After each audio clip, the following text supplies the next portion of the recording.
Hadi aç ya. Ne olur aç ya. Sen geceme gündüz ol. Yanıma yoldaş ol.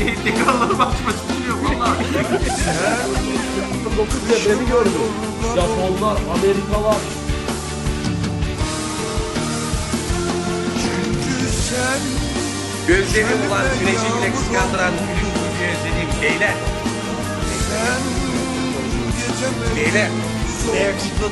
Durduk yere 10 binlik oluyordu gazdan.